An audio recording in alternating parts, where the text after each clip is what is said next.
தாய்மொழி காக்க தன்னுயிர் தந்திட்ட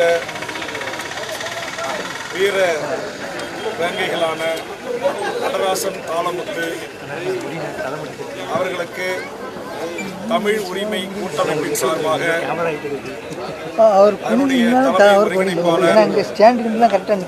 புலவர் ரத்தினவேல் அவர்களுடைய ஒருங்கிணைப்பில் பல்வேறு தமிழ் அமைப்புகள், இயக்கங்கள், தமிழ் அறிஞர்கள் கூட்டமைப்பு உள்ளிட்ட அனைவரும் ஒன்று சேர்ந்து நம்முடைய உயிரினும் மேலான தமிழ் மொழி காக்க தன் தேக்குமர உடல்களை தீக்கரையாக்கி உயிர் தியாகம் செய்திட்ட மொழிப்போர் வீர வேங்கைகளுக்கு இங்கு வீர வணக்கம் செலுத்துகிறோம். இந்த மொழிப்போர் ஈகர்களுக்கு தொடர்ந்து தமிழ் அறிஞர்கள், தமிழ் கூட்டமைப்பினர், பல்வேறு அரசியல் கட்சி தலைவர்கள், நான் தமிழக சட்டமன்றத்தில் மாண்புமிகு தமிழக முதலமைச்சருக்கு வைத்த வேண்டுகோள் என்று பல தரப்பட்ட தமிழறிஞர்களுடைய வேண்டுகோளை ஏற்றுக்கொண்டு சுமார் 3 கோடி ரூபாய் செலவில் மாண்புமிகு தமிழ்நாடு முதலமைச்சர் அவர்கள் இந்த மொழிப்போர் ஈகைகளுக்கான மணிமண்டபம் இன்றைக்கு திறந்து வைத்திருக்கிறார். அதற்காக நான் தமிழ்நாடு முதலமைச்சருக்கும் தமிழக அரசுக்கும் நன்றி சொல்லுகிறேன். அதே வேளையில் இந்த மொழிப்போர் தியாகிகளான நடராஜன் அவர்கள் தான் ஜனவரி மாதத்தில் முதல் உயிர் இழந்தார். அந்த பெயருடைய அந்த முன்வரிசை பட்டியலில் அவரும், அடுத்தது தாளமுத்தருடைய பெயரும், அதை ஒட்டி பல்வேறு மொழிப்போரியர்களுடைய பெயர்களும் இடம்பெற வேண்டும்.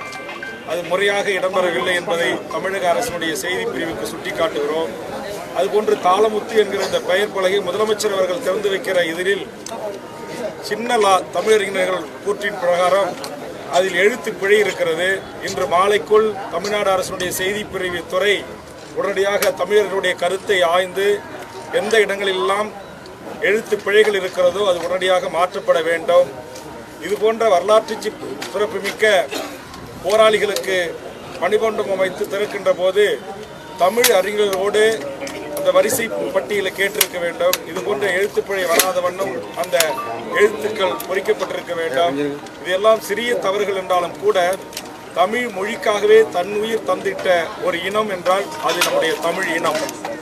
1965 இந்திய எதிர்ப்பு போராட்டத்திலும் சரி, தொடர்ந்து ஒன்றிய அரசுகள் எந்த அரசுகள் ஆண்ட போதும் இந்திய இந்த மண்ணில் கட்டாயமாக திணிக்க முற்பட்ட போது கிளத்தெழுந்து வீதிக்கு வந்து தன்னுயிர் தந்திட்ட மாவீரர்களை வணங்குகின்ற ஒரு முக்கியமான இடத்தில் இது போன்ற கவனக்குறைவோடு நடந்து கொள்ளக்கூடாது.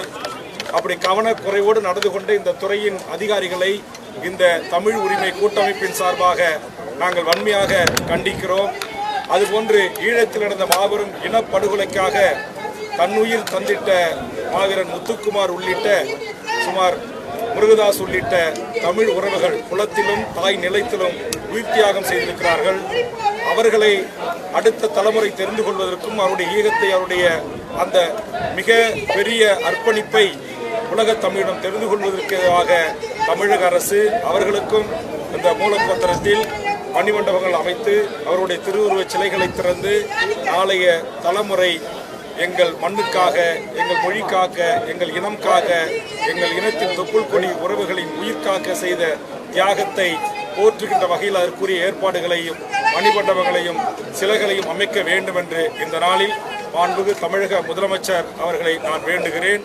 அதேபோன்று காவேரி ஆற்று நீர் சிக்கலுக்காக உயிர் தியாகம் செய்த தம்பி அவருக்காக தொடர்ந்து நான் சட்டமன்றத்தில் கவன ஈர்ப்பு தீர்மானம் தந்திருக்கிறேன். அவருக்கு காவேரி செல்வன் என்கிற ஒரு பட்டத்தை தந்து தமிழ்நாடு அரசு சிறப்பு செய்ய வேண்டும் என்கிற வேண்டுகோளை முன்வைத்திருக்கிறேன். அவருடைய தாய் தொடர்ச்சியாக இது குறித்து முதலமைச்சர் அவர்களையும் வலியுறுத்தி வந்திருக்கிறார். ஆக என்னுடைய தலைமையிலான தமிழர் வாழ்வுரிமை கூட்டமைப்பு, தமிழர் உரிமை கூட்டமைப்பு பல்வேறு தமிழ் மொழி இனம் காக்க களத்தில் நின்று போராடுகின்ற இங்கே கூடியிருக்கிற தமிழ் அறிஞர்களின் சார்பாக தமிழ்நாடு அரசுக்கும் இந்த கோரிக்கைகளை முன்வைத்து எமது மொழிப்போர் ஈகர்களுக்கு எம் தமிழ் மக்களின் சார்பாக, உலகம் முழுவதும் வாழ்கின்ற தமிழ் மக்களின் சார்பாக எமது வீர வணக்கத்தை செலுத்துகிறோம். நன்றி.